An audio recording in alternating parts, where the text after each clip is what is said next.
Hi guys, this is a simple yet famous and effective way of trading and the indicator. So let me just show you. I'm gonna use opening range. So let's say I want to start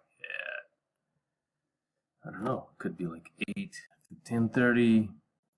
Just I'll give it a bigger range. So basically during this time the range is set, and then after that the range is fixed up, and you get a signal published every time there's a crossover. So that's going to be a signal 1, and then there's going to be another signal 1. So every time there's a crossover or a cross under, which is going to give you a -1, there's going to be a signal that you can use in your bloodhound or ATM strategies. Now the way the signal is formed is either it's a 2-bar sort of gap crossover, or like a 1-bar with an open below and a close above.